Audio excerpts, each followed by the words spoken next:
everybody, and welcome back to Rule the Roost podcast. It's a double ripper of a show today, as I've got Phil back on. How are you doing, mate? Are you alright? Oh, good. I am good. Did I catch you off guard indeed. there? Yes. That's good. It's good to keep things buoyant at the moment because, I mean, let's let the people at home have a peek behind the curtain, Phil. We were saying before we recorded this, what the fuck do we talk about? Because it is quite dry at Tottenham Hotspur at the moment. Just a season now. Everyone is on the beach, aren't they? They are in their armchairs, as the dearly departed Graham Souness used to love saying. I think he meant deck chairs, but there we go. It was pretty tame affair. You were at the game, mate. How was that? Was it a good kip? Yes, well, being a proper football fan like me, obviously I was at the game. It was obviously the coronation, such an emotional and moving day in all. It seemed like there wasn't that. I wouldn't say it was empty or anything like that, but there seemed to be a lot of empty seats. It seemed quite relaxed, to be honest. I think everyone sort of come around to the fact that sort of whatever happened against Palace didn't really matter. We weren't really playing for any sort of big prize. We're not keeping pace with anyone. We're just limping our way to the end of the season. It almost felt like Palace were in that boat as well, right? Yeah, definitely. I was a bit surprised that they didn't have any much more about them. They were pretty solid, but I kind of expected them to be a bit more adventurous because, I don't know if you've noticed, but we're a bit of a soft touch at the moment at the back. So, well, you say that, mate, but that's the first clean sheet, albeit since February 26th. But I mean that's fucking awful, isn't it? Come on.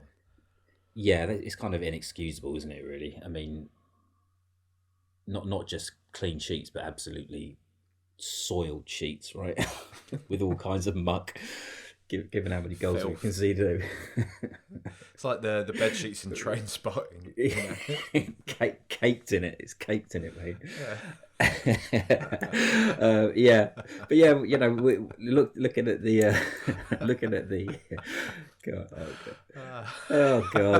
At least we're having a laugh, eh? Oh well, what a day. Waking up covered in filth. Anyway, go on. Well, look, let's talk about this because it's been.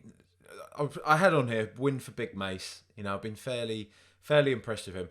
One of these touches is, it's quite a punchy move to drop Eric Dyer, right? He's one of the big personalities in the team. He's on this now infamous players committee, which just seems to be a group of big lads that like to run their mouths. It's essentially what it is, isn't it? The fact that who was on it again? Sorry, it was Kane, Lloris. Fair enough, right? Yeah. But then it was Dyer. Højbjerg. Dyer. Was there another one? Was it Skip as well? I think. Was Son on it? No. It felt like he should have been. But that's the thing. It's like 75% of our players committee are the problem. So no wonder we've been doing so badly. But it was pretty big of him to drop Eric Dyer. We've had a clean sheet as a result.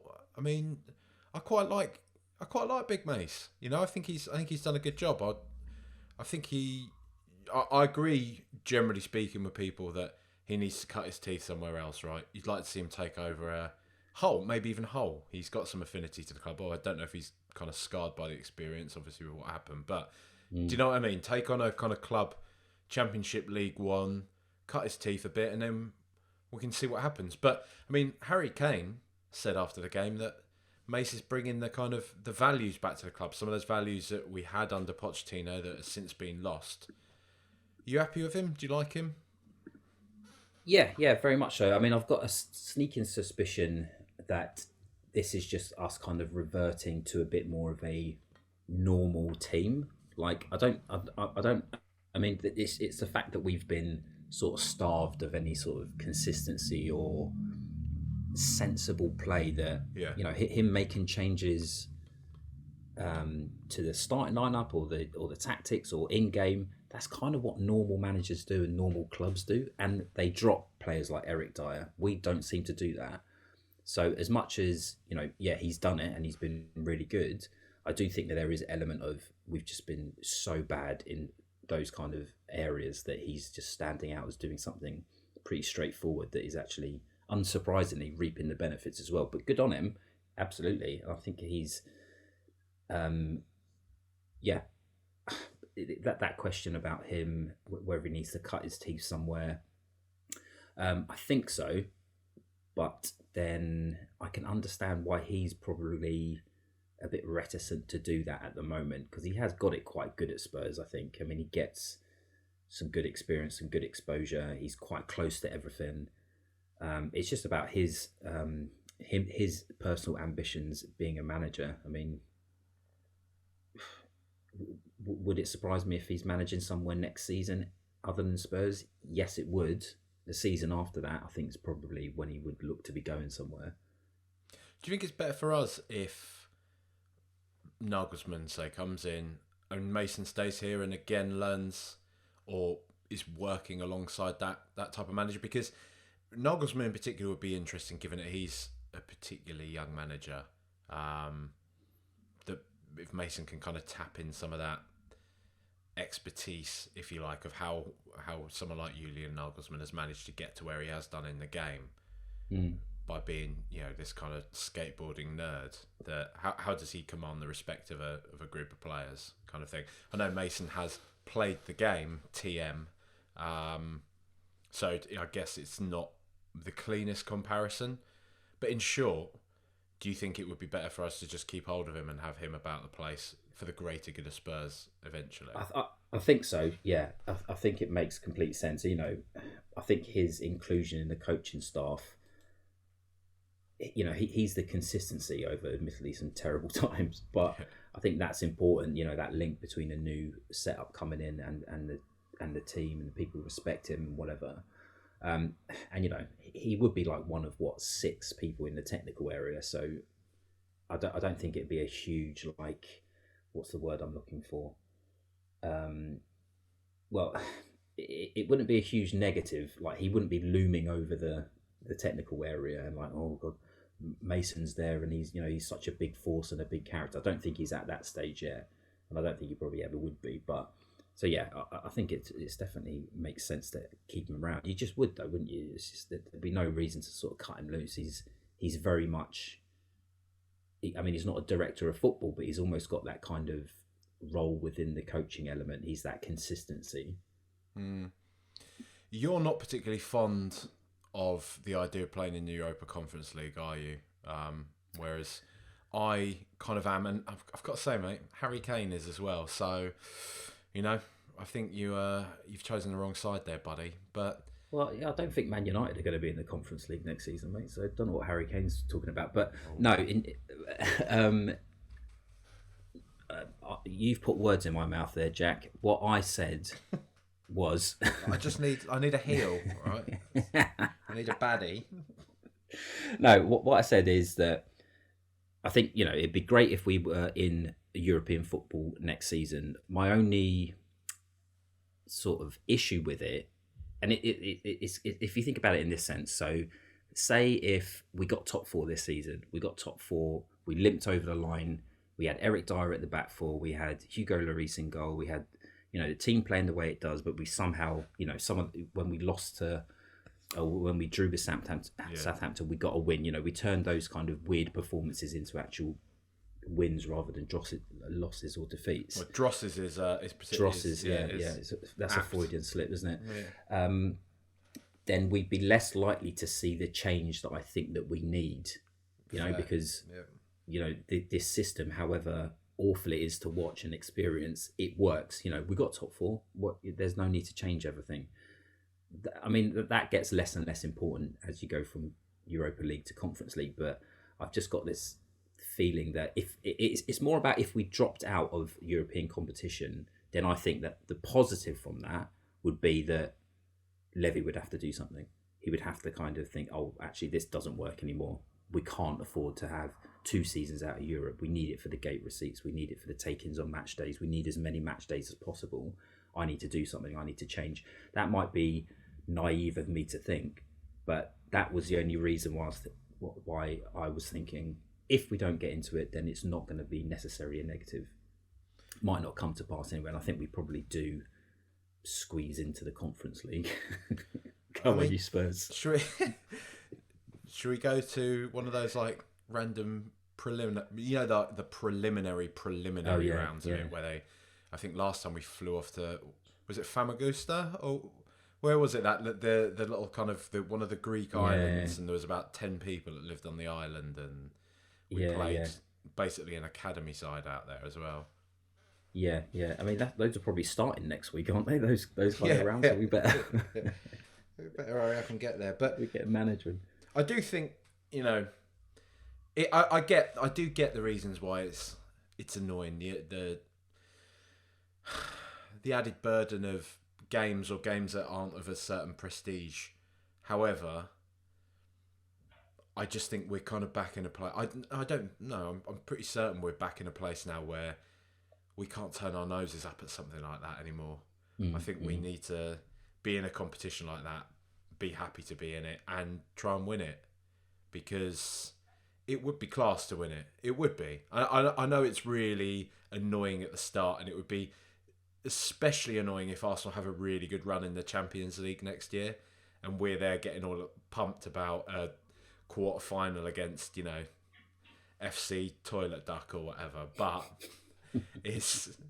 God, that's so Brexit, in it, those sort of jokes nowadays. I've never heard Toilet Duck before, though. Yeah. Oh, they're good. That's a cleaner version of what you usually say, I think. Yeah. But I would, just think about it, mate, that the hot summer evening, Tottenham in a European final, and there would be semi-finals, quarter-finals, semi-finals, would be fairly decent teams. You'd have your probably teams like, a PSV or, I don't know, Braga or something. It'd be all right. Oh, Titans, mate. Titans. I just want to see us win something, all right? Yeah, you're absolutely right. And it's a nice-looking trophy. I like the green. I like the trophy. It's all right, Yeah, I would say that both the Europa Conference and the Europa League trophies are better than the Champions League trophy itself, as aesthetically.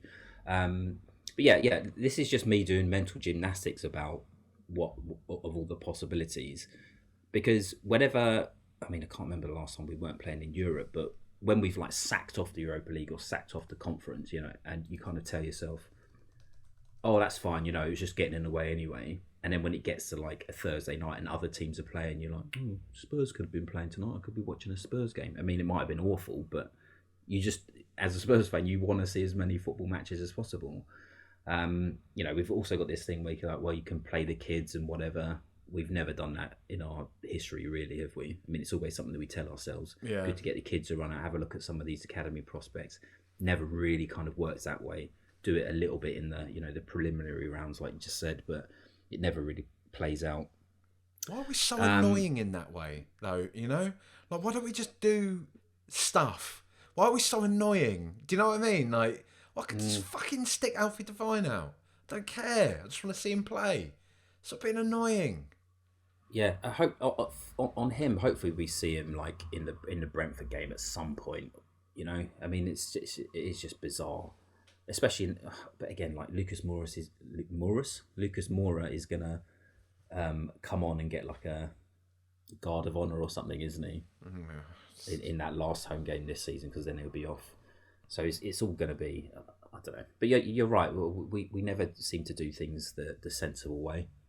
That's why we love them, which everyone says, which is not true at all. That's why I hate them. Yeah, isn't it? Like, I love them despite things like that. Yeah, it's not the you reason. You wouldn't have it any other way. No. Like, yeah, I would have it. I would have it every other way than this. Yeah. Harry Kane, obviously mentioned him there. He's talking about the Europa Conference League, saying you've got to pay respect to every competition that you're in. He's given some other fairly kind of candid quotes. The first intimation, and it's not overly warm, but it's still I would say it's a nudge towards the idea that he might sign a new contract at Tottenham, or at least would stay at Tottenham and wouldn't agitate for a move this summer. His quotes being asked about the new coach, that's down to the club. if I end up speaking with the chairman towards the end of the season, then I'm sure he'll fill me in on what he's thinking. He's obviously broken a big record this weekend, mate. Now the second highest scorer in Premier League history. Done it in, I think it's 174 less games than Wayne Rooney, which is pretty phenomenal. Guy is clearly our greatest ever player, at least in the modern era. How important do you think he is to us, mate? Because there's a lot that's made about, are we too tethered to him? Does it stop the board from acting because they can rely on Harry Kane? Does it stop the team from upping their own performances because they feel they can fall back on? Do you know what I mean? We're talking about mental gymnastics, these kind of things. But to me, he's, as I was saying in the post-match pod the other day, life evaporates. It will be no time at all before we're looking at old videos of Harry Kane thinking, fucking hell, I wish we had someone like that now, But there seems to be this, maybe it's self-preservation or something, but a sense amongst some people that we might be better off without him. I mean, where do you stand on all that? Well, this season we've probably been in a relegation fight, if not already down, without him. So I don't buy any of that at all. I think that's just kind of over-intellectualising something. He's our best player we've ever had. We wouldn't be better off without him. That's just not how it works. Does that mean there's life for Tottenham after Harry Kane? Of course there is. We've had this before. We've had Bale leave, Modric leave, Berbatov leave, all the rest of them. And someone else always comes along. Will they be as good as Harry Kane? I doubt it, because he's such a special talent. That's more credit to him than, saying how kind of depressing it might be after he goes. We should do everything we can to keep him. There's no let's cut our losses and start again. That's throwing the baby out with the bathwater. If we can keep him until the end of his career, then he's still going to score goals. He's going to score goals until he hangs up his boots. Do you think we have more power than we sometimes think we do in this one? Because when you assess the options that are likely available to him leaving this summer, it's going to be probably Manchester United. I dare say a Pochettino-led Chelsea will have a punt, but I can't see us selling to Chelsea out of principle, especially to Pochettino as well. I think there'll probably be a bit of iciness there between Spurs and Poch and Chelsea. So we'd probably demand ridiculous money from Chelsea for that to happen. Manchester United, it would probably still be fairly icy.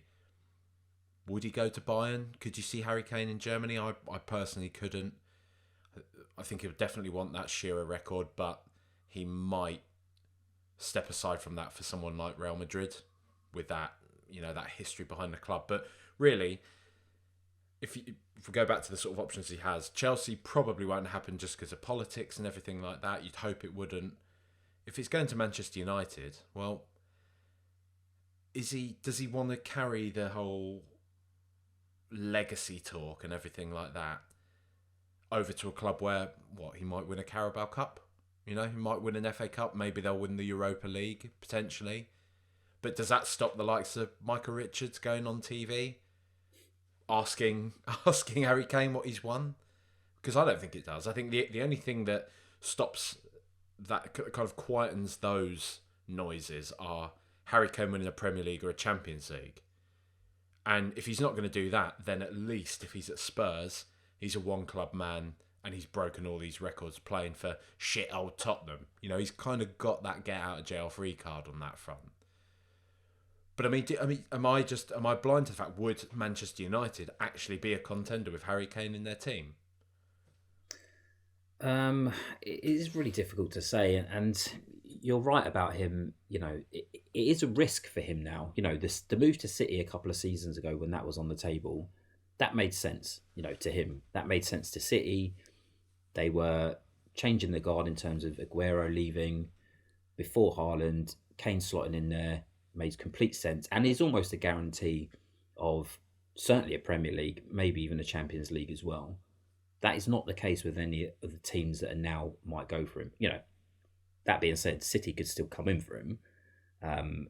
would he then want to sort of play second fiddle to Haaland, or share his goals with Haaland? I don't know, and I doubt it. So Man United seems to be the team that everyone's talking about because they need a striker.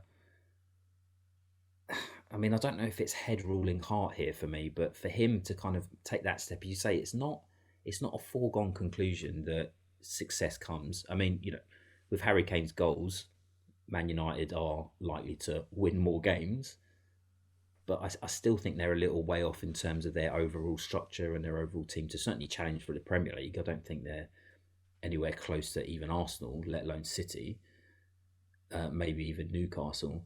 Newcastle are another team that is possible, but I don't think that would happen. It's not a bad show. If that were to happen, I don't think that would happen this summer. That sort of if Kane runs down his contract, he's got all the options, all the clubs. Who knows where Newcastle will be and what their squad will look like after this year or after this next season. That's a possibility. Again,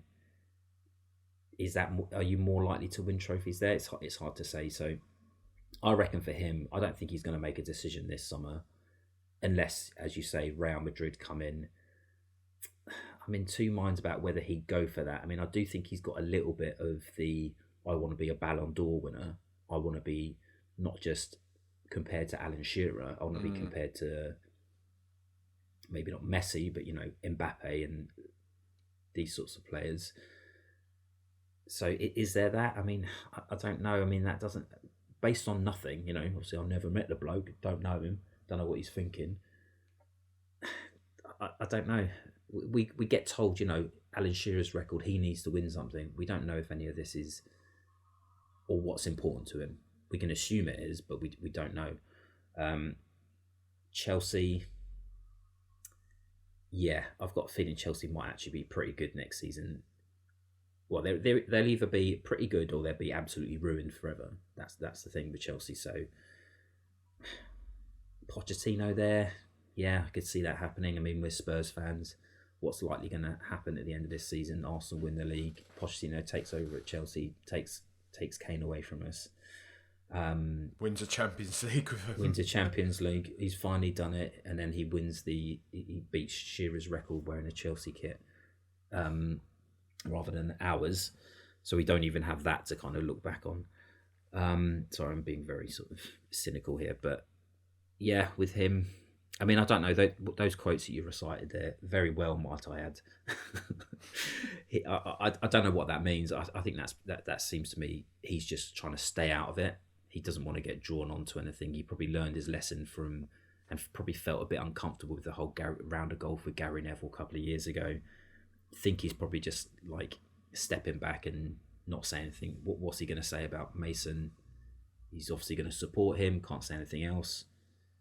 Doesn't know anything about a manager because no one does. So yeah, maybe I'll speak to to me that was non-committal either way. I just don't want him to go. I think I just want that. It's like Con's always saying to me, I just want that photo of Harry Kane lifting something in a Tottenham shirt, Yeah. Like, why can't we just have that, Phil? Why is it like, all the catastrophizing, people will say like, oh, stop being so negative, but Arsenal probably will win the league, and then Chelsea will sign Pochettino and Kane and win the Champions League, because years of being a Spurs fan have taught us that's the way it goes. That's what happens. We are in hell. We just are. I can't get away from that. But please, Harry, if you are listening, mate, just go on. So give us maybe another year. Give us a 1-year contract extension. Then go to Man United and win fuck all there. Win a Carabao Cup there and have everyone blame you for that. Because that's the other thing, right? He goes to Man United and they don't win the Premier League. Oh, well, that's obviously Harry Kane's bottle gene coming over to Manchester. They were supposed to win something. Now they got Harry Kane, but they didn't. It's all his fault. Not the fact that the club's been basically as much a clown car, if not more, than Tottenham for the past decade. United have been in shambles. How can you seriously in 2023 be considering going there to, when you see Manchester City now, and you even see, like you say, Arsenal this year, Liverpool really as well, and they've started to end the season strong, right? And they've been a bit wank this year, but still, for the past few years, Liverpool have been phenomenal. Are we saying United are anywhere close to them? Newcastle on the up. You know, I don't see that Man United move as being that good or that smart. So Yeah. It could be that he's just sort of and it wouldn't surprise me if this is the case that he's just focused on England. England is his priority. Spurs is like training camp, and playing for England and winning something with England is his not that that's well out of his hands in terms of obviously you can affect it or blast a penalty over the a bar in a semi-final, but it might just be that he's not overly. I don't know. Look, we could talk about this for ages, can't we? Without really knowing what's going to drive him. But yeah, Man United, you go there, you don't win the Premier League or you don't win the Champions League. It's Harry Kane's fault. Tottenham, flopped throughout all his tenure. It suddenly changes the narrative about things. Again, whether he cares about that, who knows? I mean, I doubt he's got people like shouting that at him across the road, or his kids getting bullied because he's never won anything. I don't know, but it would definitely be a risk, Man United, and that's just the reason Man United's name is getting banned around is just that is their sort of media cartel, isn't it? Well, I mean, do you think there's much to what Michael Richards is saying? No, Michael Richards, Premier League winner himself as a substitute for Manchester City at the time. Barely, yeah. Who has gone on, who after that point went on to be Aston Villa's club captain, got them relegated. I think, did he go out to Fiorentina for a bit? Did all right out there. But, he was a player with a hell of a lot of promise, very unfortunate with injuries, and had a fairly unspectacular career as a result of that, right? Is sitting there in that hideous jacket talking about Harry Kane's legacy, a man who has just surpassed Wayne Rooney as the second highest scorer in the Premier League. It seems like madness to me. Like there can be, I'm sure there's plenty of names that we can list off if you actually go through it. Who's won a Premier League, and you would even question who half of them were. That this is an actual discussion that it's somehow, and I do get it, but it's all because I do think there is something in there. I think there will be that question mark over why has a player as good as Harry Kane not won one of the big ones. I get that, but it's all held in such bad faith, isn't it? It's all reduced to this meme-ified banter narrative. Tottenham have bottled it. Blah blah blah. What has he won though? Right, and it's in the mainstream media. Not to go Alex Jones about it, but the mainstream media do know that they're prodding this fire. Right, they're more in touch now with internet culture and what people are talking about, especially young people, and they do fan the flames of this type of shit. So much so, I find myself now watching your average kind of Sky program, even Match of the Day and stuff a lot of the time, and I just think, what is the point of this discussion? Do you know what I mean? Because so much of the chat now on Super Sunday or whatever it is just such disingenuous garbage. Do you know what I mean? They all just talk like politicians now. Everybody talks in this kind of affected pantomime-like fashion, rabbiting off lines that have been fed to them by a producer or something because they know what's going to create the most discussion online or something like that, and it's just so boring. It's just so disingenuous. I know I'm not really sort of asking you a question or leading to a point. I'm just having a bit of a rant about it all. But I did find that Michael Richards thing just a bit, just guff, Yeah. It's just, I mean, look, let's say he went to City, won a Premier League, beat Shearer's record. People would still say, oh yeah, but Shearer won it at Blackburn. Not. Although Blackburn were the city of the time, and anyone who tries to kind of change that narrative or retroactively change that is wrong. That's exactly what happens. But yeah, so there'll always be people to give him barbs and jabs at him, mainly because he's once dared to wear a Spurs shirt. And you're absolutely right about the narrative. And I was kind of thinking about this, like, you've got all these, people sitting around the table at Sky Sports, and I mean, like, when they're actually at a ground, all these kind of stalwarts of Premier League winning teams, people like Rio Ferdinand, I know he's BT Sport, but Gary Neville, all these kind of big names. And because Spurs were shit during the period that they were playing, and didn't ever achieve anything, we don't have anyone to fight our corner. We've got Jamie O'Hara, bless him, and Darren Ambrose, who never even played for Spurs. So it just shows you we're just an easy target. And as you say, it's absolutely about clippable content. Oh, look, Micah Richards has slagged off Harry Kane. Ha ha. That's going to get more traction than Micah Richards says Harry Kane's the best striker in the world. It's just the way it is. It unfortunately is just a really cynical thing at the moment. Well, let's move on from the potential for Harry Kane to leave the club and go on to Hugo Lloris, who might be leaving the club. It is a sad way for him to bow out, really, isn't it, that Newcastle game? But I think that Newcastle game, if anything, it just showed you. You remember what it was like towards the tail end of Ledley's career when you're watching him and just thinking, this is horrible to see. And it's just, it's time for him to sort of hang it up. Good effort. Very different circumstances around both of them leaving Spurs. Ledley, obviously, an enforced retirement. Hugo Lloris just getting old, basically. It's time for him to, it would be disappointing to see him get offered a new contract, wouldn't it, really, now? It is time, isn't it, for him to go? So is his contract out in the summer? As far as I'm aware, yeah. In the summer? Yeah, he's because I've got a feeling, I've got a feeling he's going to be here next season. Whether or not he'll be our sort of nailed on number one, I still got a feeling he's going to kind of squeeze another year out of us. And I'm sorry, that sounds like I'm being unkind to him. It's hard certainly with a goalkeeper when you have such a long career, and then you generally play well into your late 30s. Your body gives up on you. It's going to take a few years before people actually are able to reflect on how good he was for us when he was at his best, because he was. There's absolutely no doubt about it. You can't kind of. It's because it's recency bias, right? You'll be like, oh, he's fucking shit. He let in 5 goals in 21 games. Whatever. It's like, yeah, that is true, but that's just kind of a byproduct of someone coming to the end of their career.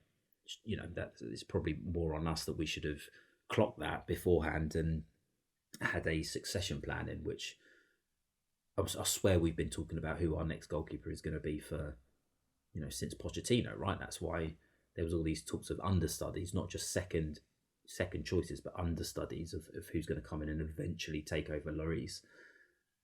We've got Fraser Forster now. I mean, he's not necessarily going to take over, but again, it kind of takes me back to that same point about Mason, where suddenly we're just kind of reverted to being a relatively normal team that plays normal football. Same thing for Fraser Forster. He hasn't necessarily done anything spectacular. He just hasn't done anything absolutely bonkers, which Lloris was doing. So suddenly he looks like, well, this is just what a normal, let's say, 6.5, maybe 7 out of 10 every game keeper does. A professional Premier League goalkeeper will make certain saves. They might make the odd error in line with the average over the season, and that's fine, and that's good. That's more of a reflection on how off the ball Lloris has been. Yeah, and it's because it's happened so gradually over the last 3 or 4 years. Haven't really noticed that much, I would say. I mean, apart from some obvious clangers he's dropped, because we just got used to seeing a goalkeeper do these things, like not be able to chip the ball out to someone on the wing, or just blast it out for a throw-in, or I won't go through his litany of errors, but it's just that sort of thing, because he hasn't been a normal goalkeeper for ages, and he never really was he? I mean, when he first came, he was that sweeper keeper type. Yeah. That was his thing. He was all about sort of aggressive, coming out, getting the ball, never about sort of playing ball to feet or whatever. He was always very, as I say, sweeper keeper. When he stopped being that was when he could only then had to rely on his world-class ability to make saves. He's made some incredible saves that other keepers don't make. But he's also made some errors that other keepers don't make. So it kind of, I don't know if it evens out. Do you buy that he's injured? Are you into more of the conspiracy shit that they've had some Barney and he's just, sitting out the rest of the season? I mean, I would be surprised if he wasn't, but it's not beyond the realms of possibility. I think it's one of those things. It's like, oh yeah, of course he is. Yeah, of course he's injured, and it's quite easy to kind of fall into that trap. He didn't look injured. He wasn't. He didn't look like he strained anything, and that's usually what happens with goalkeepers. They, get clattered or something and then get taken off. He just seemed terrible. Although, it's also conceivable that he's been carrying this hip injury. They've rushed him back. And then come half time, he says, look what happens. I told you I'm not fit, kind of thing. So, yeah. I mean, he doesn't strike me as that. Yeah. I mean, again, it could go either way. I don't think he's been sort of like unceremoniously booted off. No. And I don't think it's like, you're not going on the pitch, you're a disgrace. I don't think it's that. I think it's probably, if anything, him saying, I'm not up to it, or being injured. Remember when Vertonghen, bless him, went off after, I think it was probably his last performance for us, or one of them, and you could just tell that he just couldn't keep pace with the league anymore. And I just got a distinct memory of him sitting on the bench with his head in his hands, just pensive and being like, it was horrible. And it was quite obvious what was going through his head, because he'd been terrible for a few games and suddenly quite terrible. And as much as it pains me to say it, so. Yeah. Fraser Forster's been decent though, I thought. I mean, he's, dare I say, he's actually good. He's not just kind of like this steady Eddie. Like, he's a decent keeper, right? Yeah. If Lloris goes in summer, we don't manage to sign, say, a tier 1 keeper that we want. If David Raya or something, it's not happening because Brighton are in Europe and all that type of thing. Would you be that averse to having maybe a season with Fraser Forster between the sticks? Not in the slightest. I think, as I said before, I think whereas he hasn't yet, I don't think he's necessarily got that sort of world-class element to him. He's good, and he's professional, and he knows what to do. He doesn't seem to make too many errors. I mean, some of the kind of goals that we've conceded recently with him between the sticks, some have kind of pointed the finger at him. There's this idea that he's slow to get down. I don't know about that, to be honest. I think that's just kind of being under the microscope, and you can pick holes in anything. Again, I think these are our keepers going into next season. So, and I think Forster will be the mainstay. It's Reyes at Brentford, and Sanchez who's at Brighton, but point still stands, doesn't it? And I mean, I think from what I've not studied either of them. They both seem like decent keepers, and I understand that everybody's very, very excited about the idea of Tottenham signing one of them. But are they likely to be like miles better than Fraser Forster? I mean, maybe they will be. They're both a lot younger than him, so it's every possibility. But I don't know. Goalies are such a weird position, isn't it? There's so much pressure on it because you're only really signing one big, unless you're Chelsea, you're only signing like one main keeper, and you're really hoping that they're going to turn out to be really good, right? Yeah. Raya, for instance, he doesn't strike me as someone who's that commanding. If we compare him to Fraser Forster, I know who I'd be more comfortable with. Just again, looking at them and how Forster kind of plays, and how I've seen Raya play. Forster seems more commanding. That doesn't mean Forster's a better keeper than him. Raya might be amazing. I haven't watched them that much at all. Again, though, it just feels like we should be a season or two ahead of where we are in regards to our goalkeeper. But again, it's reflective of how little attention has been paid to the squad, and that we're now just like, oh, do we risk getting someone in and then just dropping him in, and now he's our massive, he's our first choice keeper under massive pressure, stepping up from either of those two clubs to come and be Spurs' number one after, regardless of his more recent form, Lloris has just been there. I don't know, man. It just feels like such a big, unnecessary pressure that doesn't end well, or doesn't lead to the most positive outcomes. You know, we should have known who our sort of replacement for Lloris is 18 months ago or a year ago. It's not like Lloris was getting any younger, and you know, quite obvious that we had to replace him at some point, and we just haven't. So now we're in a bit of a tricky position, which is why I'm kind of like, if we end up with Forster, that's probably the most comfortable position. We're talking about squad mismanagement, the I guess the negligence to the playing staff from the club for the past few years. Just basically the footballing matters in general. They've seemingly fallen by the wayside a bit, and I do think we sometimes lose sight of the fact that things like COVID have happened. COVID literally happened as soon as we opened up our new ground.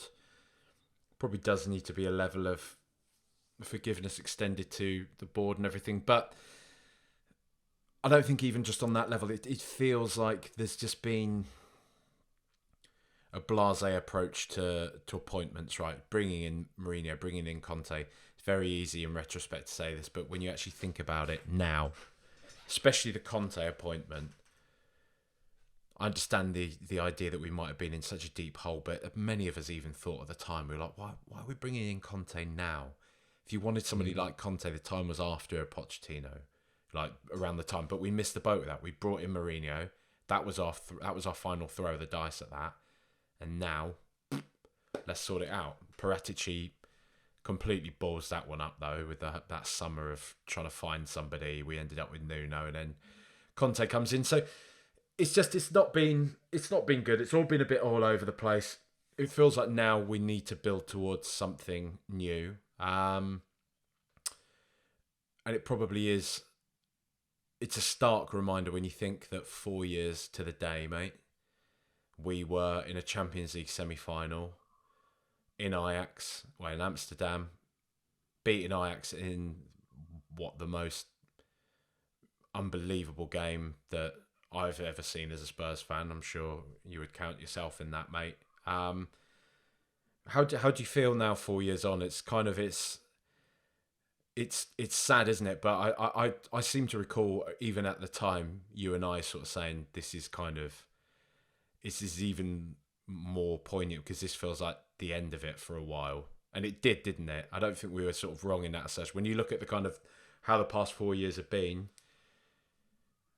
it's not a massive surprise, is it? Because things were not great then. The backdrop of that Champions League run was that the club was starting to fall to pieces a bit in a way.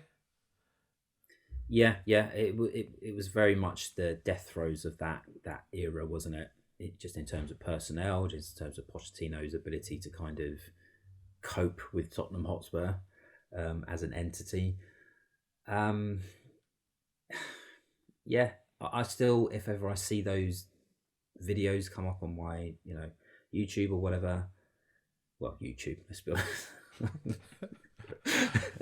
I still watch them. I still watch them, and I still have those same sort of feelings. I mean, it's only sort of after the fact I'm just like, oh man, it's getting quite a long time ago now.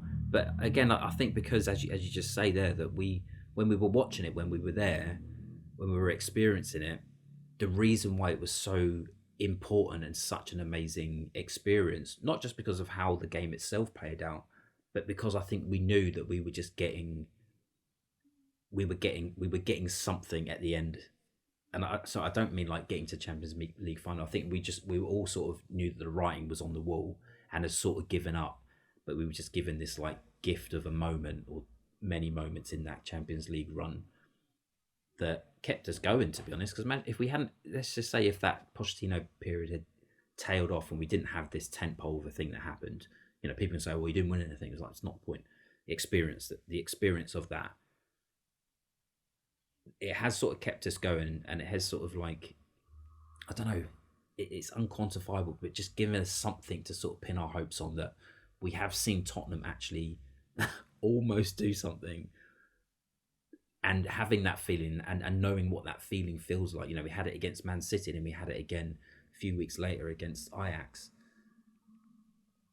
it was so important. It has been so important over the last 4 years, because as much as it's been grim, it's still in the back of your mind, isn't it, about how good it can be. And I think that's why it was such an important moment, not just in itself, but in hindsight.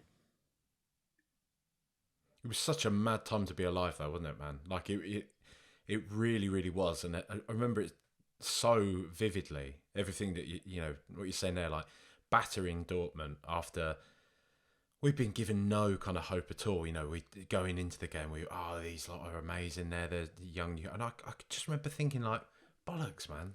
Yeah, we'll do this lot, and we did.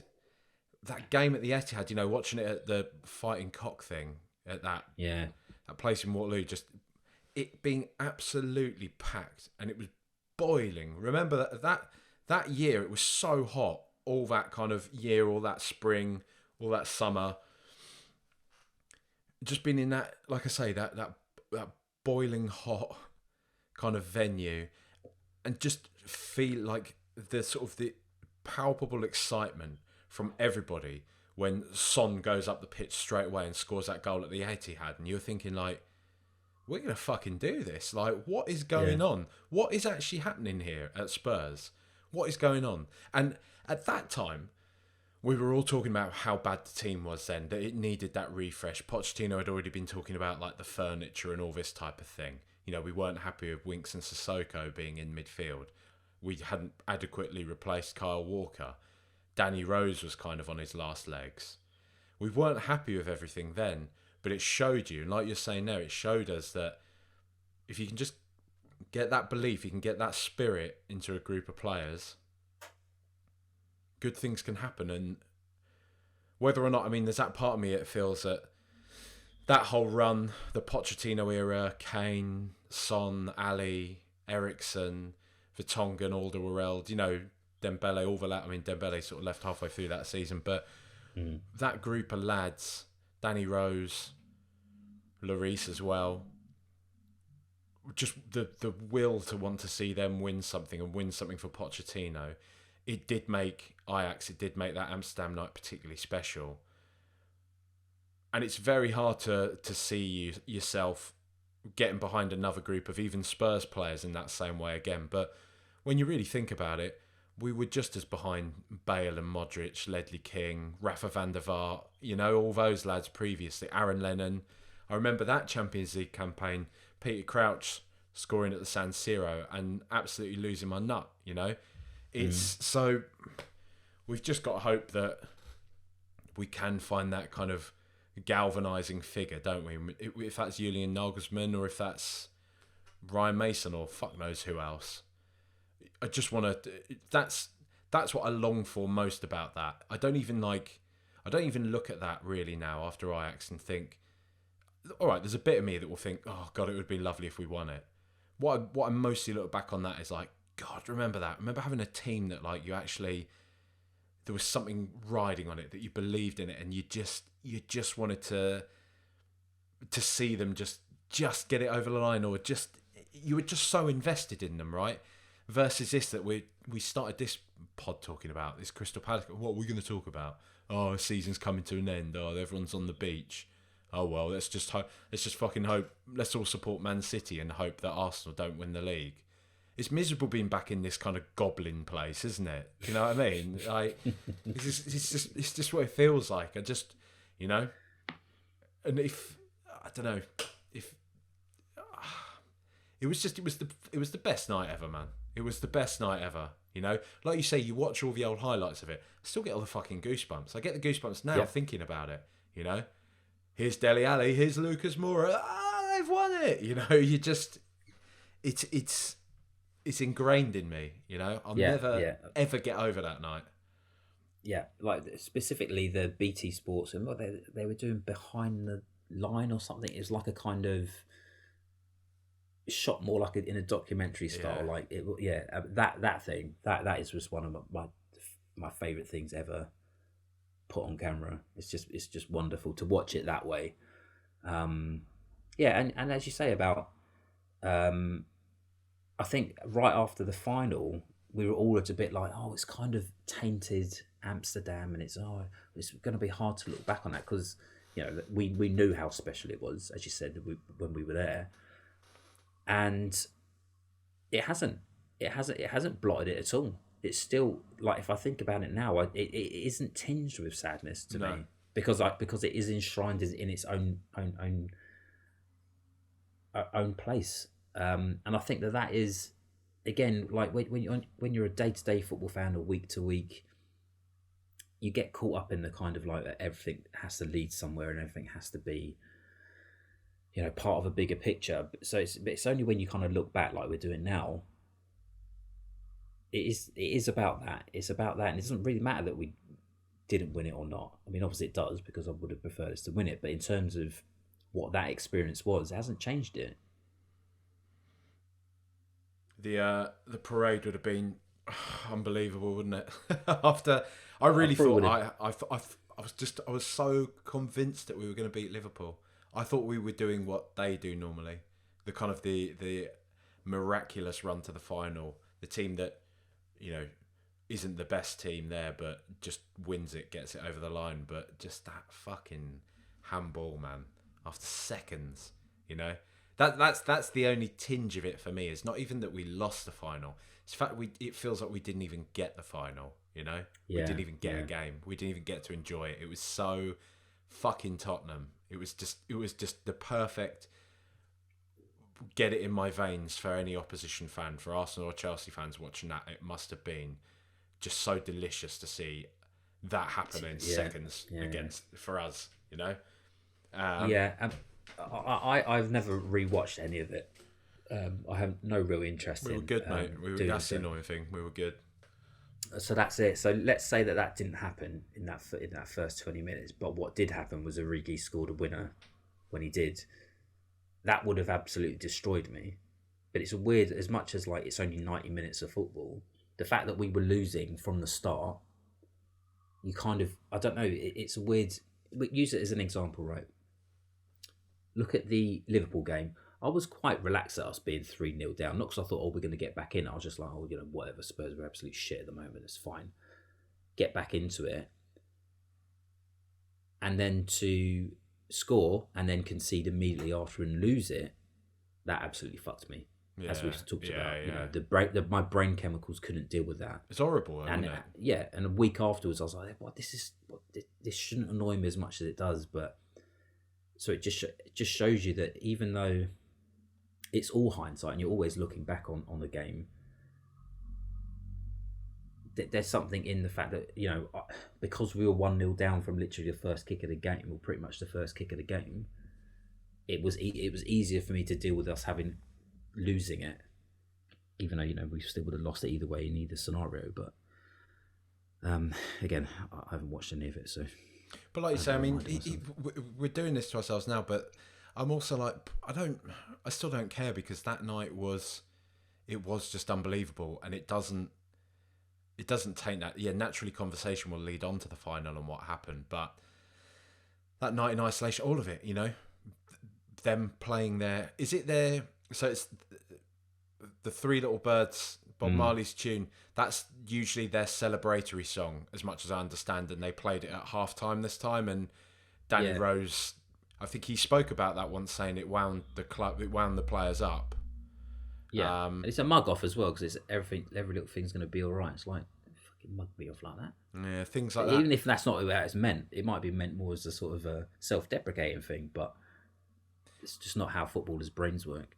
Subtlety. It always gets me as well, think about it, because Glenn Hoddle almost carked it a few weeks before, and then when he's there in the punditry box saying, "I'm so glad I was here to see that," even just saying it to you, then I'm like, whoa, it gets you, like it really, it's it was special. I don't listen to, because I had a sort of Barney with one of my colleagues at the time who was a Man United fan, who, when I was going on about all this, was just saying, it's just so typical where, like, you just go on about this, you won a semi-final, so what? And I was like, but Scott, mate, like, come on, you've grown up supporting Manchester United. You've seen yourselves win all this stuff.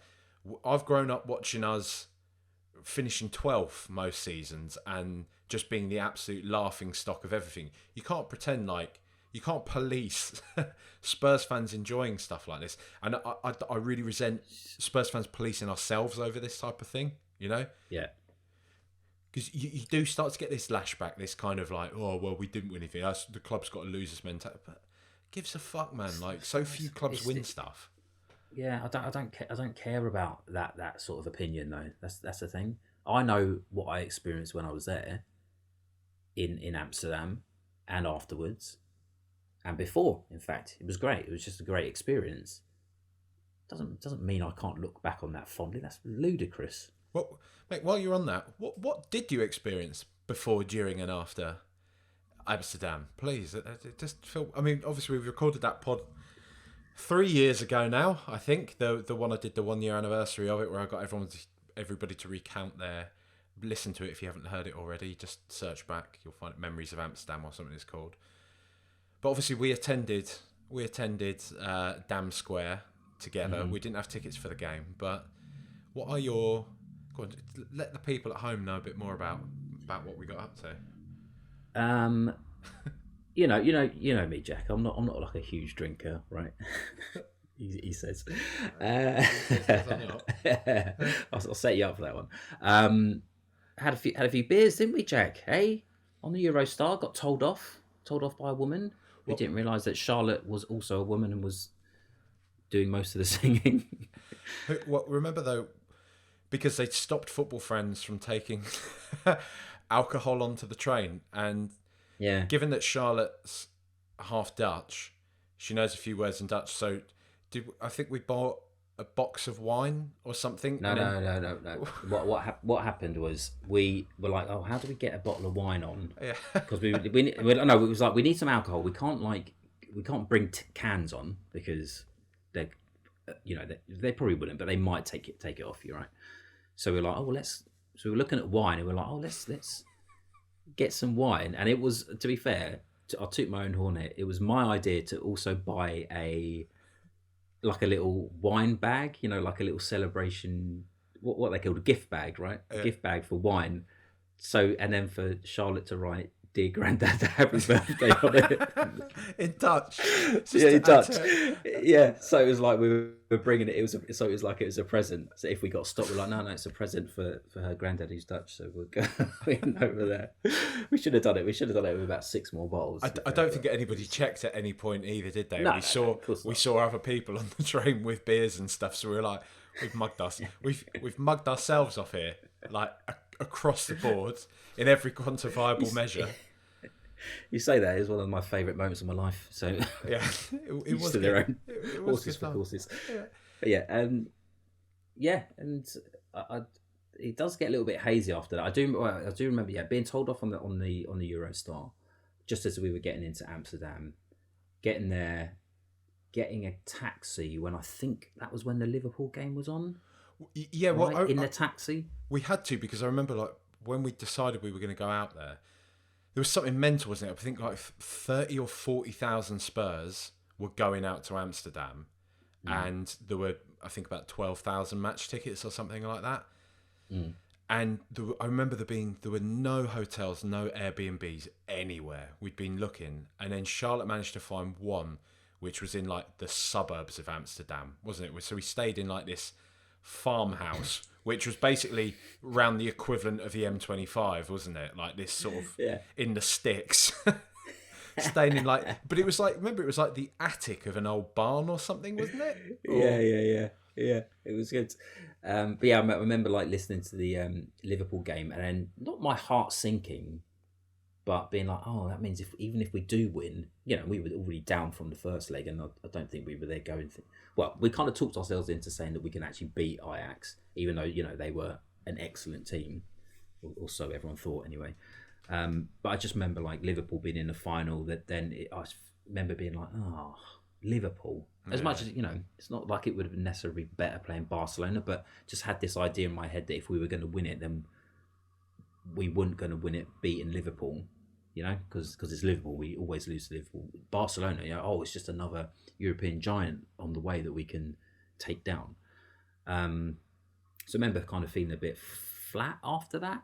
briefly, and then had some more beers, didn't we? We did, and it just it's just amazing, wasn't it? I think one of my, I remember the day of the game though.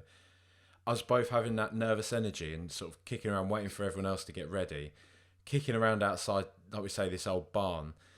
And there was this old half-deflated football, wasn't there, that clearly the farm dog had been chewing on or something like that. We're just like sort of half hungover, all this nervous energy waiting for Tottenham in a Champions League semi-final, trying to kick this like flat ball about. And yeah, and it's like in some sort of like raised storm drain or something that we were playing, wasn't it? It's like a concrete, I don't know, a concrete tank or something. It was weird. I think the main thing, like obviously we had a day in Amsterdam on a beer, we went to that big food hall thing, but the game itself, managing to find, because I remember Dam Square and the surrounding area, the bar that everybody told us to go to, I can't remember the name of it, was genuinely like that, like there was going to be an incident in there packed, wasn't it? Yeah, it was horrible, wasn't it? Yeah, we went in for like 5 minutes and we were like, let's get out of here. Like this, I'm not watching it in here. This is awful. And kicking around sort of Dam Square trying to find somewhere that had the game on and that wasn't like absolutely heaving, we sort of realised that was a fool's errand, didn't we? And so just kind of settled for that one random. It was like it didn't even have a big screen, did it? We didn't even watch it on like a massive projector. It was like one of those random little like corridor sort of bars that you find in Europe, mostly with tables outside and just like a long thin sort of bar thing with like a tiny little thing like bar in the corner, and just watching it on like a normal little like sort of 15-inch flat screen sort of Beco TV, do you know what I mean? But not giving a shit, just kind of standing in there. And when those first two goals went in, the pair of us just been like, well, it was fun, wasn't it? Nice holiday. Yeah, and all stand that. outside, yeah. And we spoke to that random lad who was like, no, you got to keep the faith, lads. You got to keep the faith. And we were like, yeah, whatever, you mug. Do you know what I mean? As we sort of walked in as he was like policing our misery. You got proper Tottenham. It wasn't quite that. We were talking about him being quite disappointed about it. And it was like, yeah, don't lose the faith. And you failed to mention that there was like a cluster of Ajax fans in there as well, wasn't there? Down the end of the bar. There were, kind of sat there all sort of smug, weren't they? Yeah. And I mean they disappeared pretty sharpish. But the game trampled. The game itself just hazy. It's just that explosion right at the end, that emotion when after Vertonghen had hit the bar, and you and we said to each other, that was it. That was the moment. Damn it. Fuck. They made us believe, and like that was the moment. And then I can just recall so vividly the Lucas Moura goal flying in, and me looking to one side of the bar, and there's you, like literally in just like this pile of bodies, like Spurs fans, just it was like this massive bundle on the floor. Shah standing on the table behind me, just like crying, just saying to me, "What's going on? What's happened? Like I can't compute this, I can't, what's happening?" Looking over at Con, and he's literally lying on the floor behind the bar, and the whole place, just Spurs fans like holding their head in their hands, just like, what, this doesn't happen to us. This does not happen to this club. Like, what's going on? Yeah. And I'll never ever forget that, walking out into Dam Square afterwards and it being a sea, like it was, what was it? It must have been at least 10,000 people there in Dam Square, all Tottenham, all just on the blower back to obviously people back home and everything. Be like, I can't believe it. I fucking love this club, and just thinking like, this is mental. We're having one of those nights that I've seen every other fucker have, and we've never had. We've won a fucking League Cup a couple of League Cups in my life. Great, whoopee. But this European heritage, a massive night like that. The Champions League final, Tottenham in the Champions League final. We're talking about at that point in our brains, trying to process that, and not just how are we in the Champions League final? How did we do it in that fashion? How are we here to see it? All these things, just absolute elation, wasn't it? Just unreal. It's never going to leave me, mate. Never. And this is, nobody can take that from us. They just can't, you know. And it doesn't matter if Liverpool fans, United fans, whoever have won it before, want to look down their nose at it and scoff. Fair dues. It's their prerogative. But to me, it was affirmation. You know, it was. This is everything we've spoken about, we've dreamed about, all this fucking echo of glory and all this shit. Like, that was it to a T. And it was glorious. And it was done with a manager that you saw the state of him after that game. You know, absolutely ruined, wasn't he? You know, it's just, it's unbelievable. What a time to be alive. All done without Harry Kane, might I add. There's some food for thought, eh? It isn't. It's just a weird thing that the greatest moment during this period of, you know, the Harry Kane era, he wasn't even part of it. Limping around, was it Jermaine Jenas? Yeah. Harry's ankle suddenly looking better, didn't he? Yeah, getting down. Didn't he get down into the change room at half time and like shouted at him? Didn't Kieran Trippier said? Oh yeah, is this what you want to be remembered for? Isn't it? Are you ever heard Trippier telling everyone? Flavlov's doing that impression. Do you ever hear it on Fighting Cock? Yeah. But then Trippier telling everybody that meant he got binned out of the club.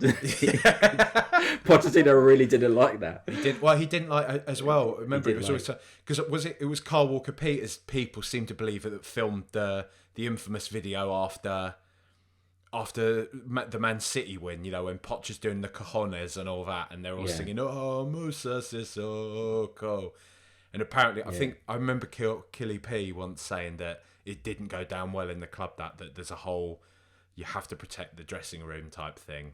He wasn't a fan of all that. But oh well, fuck him, Chelsea turncoat. Yeah, you can talk about protecting the club, can't you? Shithouse. That's gone quiet, isn't it? That's all gone quite quiet. It seemed like it was absolutely imminent like a week ago. Yeah. And now it's just... Maybe he's thinking they're shite, you know? He'd be right, wouldn't he? Yeah. But are we... Just to end this on a note, are we going to get back there, Phil? Can you you would have probably said... I mean, I remember thinking at the time after Modric, Van der Vaart, Bale, that team...